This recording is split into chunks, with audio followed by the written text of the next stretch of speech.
Oaspeții optează pentru o grămadă ordonată, probabil vor încerca să împingă pe Constanțeni până în terenul de țintă, se scoate în cele din urmă balonul, iese excelent Daryl de la Harp, nu a fost offside. Constanțenii rămân în defensivă, se scoate balonul spre partea deschisă unde este o superioritate evidentă pentru CSM Baia Mare și primul eseu al partidei vine în minutul 16. Responsabil cu repunerea, balonul se duce înalt, Constanțenii ies în presiune, însă băimărenii nu greșesc și fixează jocul undeva la 35 de metri de propria suprafață de țintă.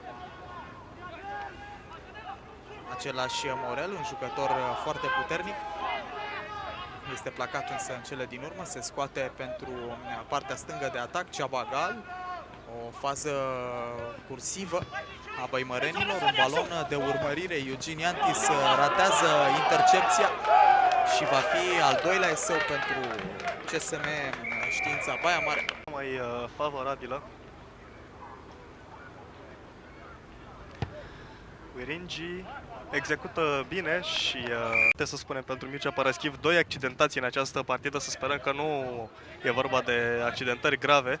Reia atacul Baia Mare în zona centrală, foarte bine acolo se Ceabagal descurcă Ceabagal și poate fi un nou eseu pentru Baia Mare. Eugene Iantis încearcă să placheze și a scăpat balonul, dar se dă totuși eseu. Mi s-a părut că a scăpat balonul, poate vom avea o reluare a acestei faze.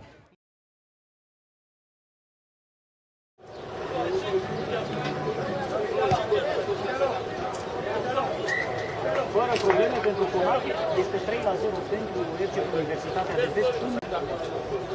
Nu știu dacă l-ai luat de acasă.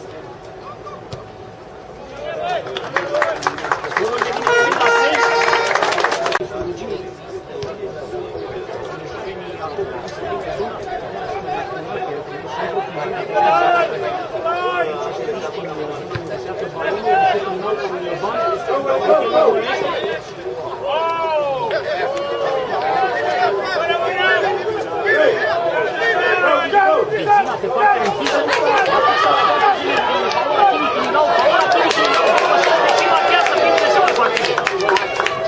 prea ușor la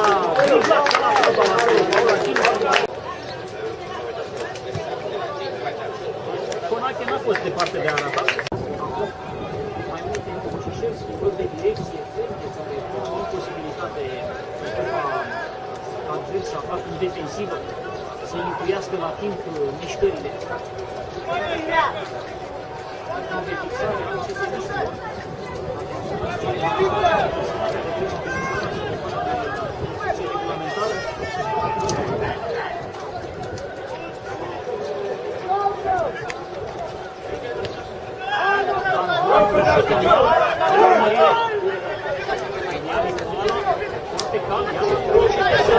Scoată balonul din zona de intern la Conache, 2 oameni pe partea stângă și este al doilea eseu al partidei. Nu mai putea fi prins acolo. Marian Borcioaia, mult talent, definind cu precizie până la Portugal.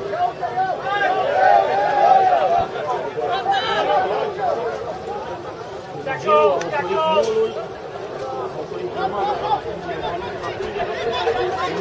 Un Ofrei care poate să sprinteze lasă greșită, recuperată decizia la Timișoara, care îl pune în pericol pe CSM și este al treilea eseu al partidei. Foarte greu pentru formația Jalbe să se transpună din atacul Moala, care mărește diferența la 20.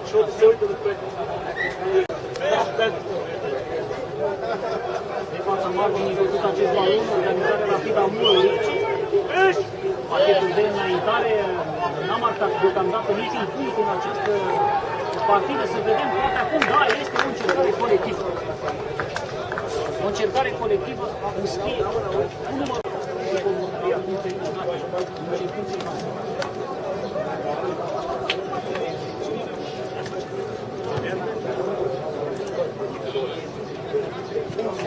Tabela a luat proporții de 29 la 3 în acest moment. Bonus foarte posibil la acest moment. Timișoara ajunge și la 13 puncte de clasament. Urcă pe locul 2-3, unde se află și Steaua la același număr de puncte. Suport și în stânga și în dreapta. Deschide până la Stefan Șelin, care sprintează și nu poate fi prins.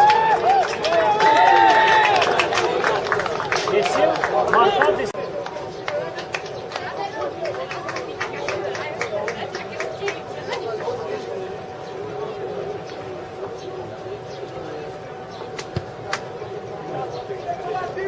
Pe centru, Monachi duce scorul la 36-3, în detrimentul spectatorului. Monachi fără probleme.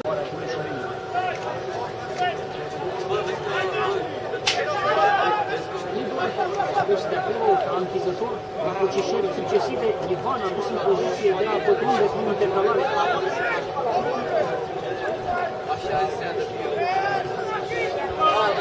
Același Cubăl care încearcă să pătrunde.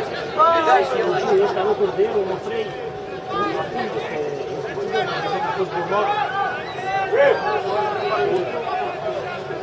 Alberto Tutune, care spune de eliminare bombatele anul acum a ieșit. Bună prestație la jucătorilor de linia întâi, la CSM. Ili, Coci, balonul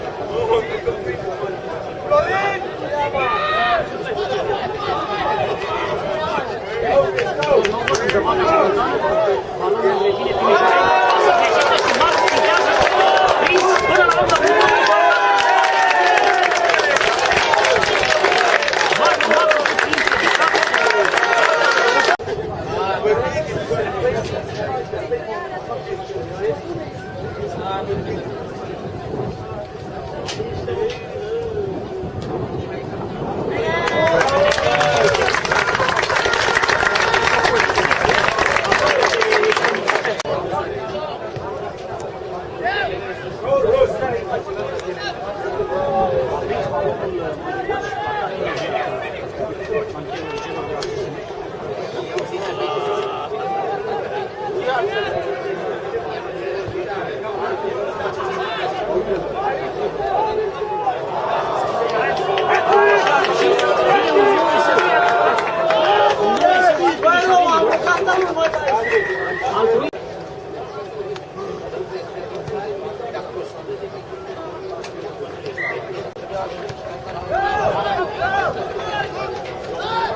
Înfățișare de zile mari cu Paula Chimică.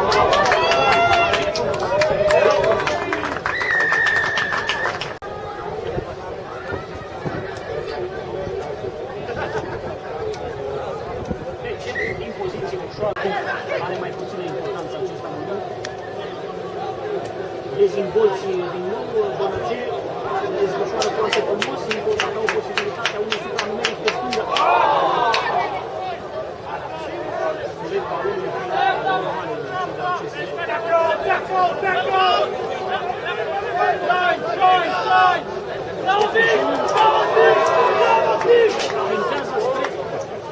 Încă Dumnezeu, nu mai are cui să paseze. A stat la intercepție, la undă.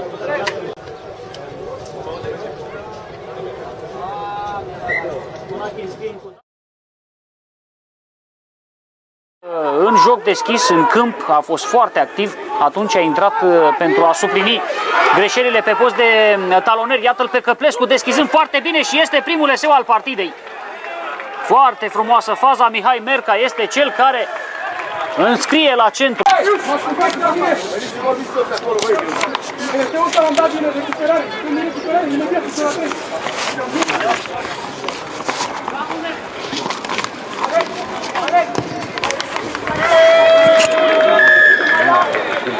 Pe această margine abuzează un pic de mol cei de la Universitatea Cluj, totuși se pare că au reușit să câștige teren.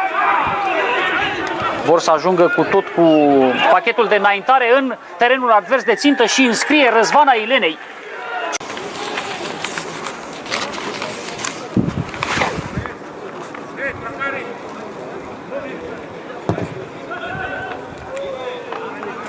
Mazăre reușește și este egalitate, 7-7. Că sunt puși în gardă de eseul primit anterior. Căplescu, a Dăscăliței, foarte puternic și acest jucător. 1 metru distanță de terenul de țintă și este eseu. Este eseu marcat de Dinamovinul de către Andrei Diaconu. Mol de margine făcut de clujeni. Se duce jocul spre terenul advers de țintă. Tot Ailenei este acolo cel care înscrie. O acțiune care a semănat pe alocuri cu cea din care Ailenei a reușit să mai marcheze odată.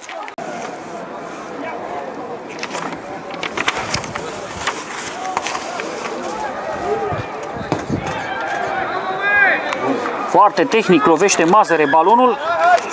Ionuț Mazăre, pentru că avem 2 de Mazăre la clujeni și este 14-12. Și făcut sandwich de 2 dintre troacarii clujeni. Au colaborat acolo Mazăre și cu Marius Banu. Foarte bună această acțiune pe 3 sferturi a dinamoviștilor cu Silviu Tănase. Și este eseu.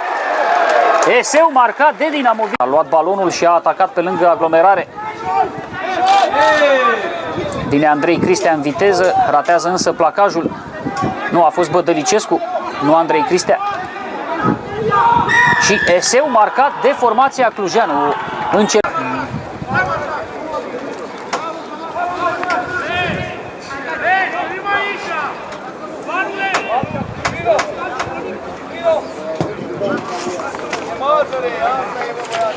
Ionuț Mazăre n-are niciun fel de emoție la buturi.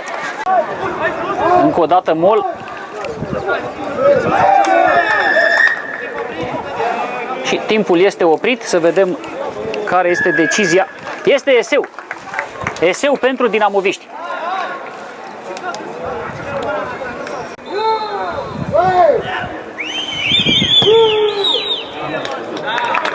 În forță, Mazăre marchează 24-22 și iată-i pe clujeni din nou la conducere. Jucătorii celor două formații. Gaiță conduce această grămadă ordonată. În spatele său este Andrei Cristea.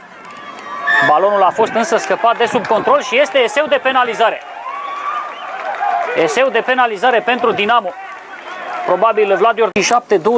7-24. Posibilitate pentru Căplescu să înscrie din fața buturilor.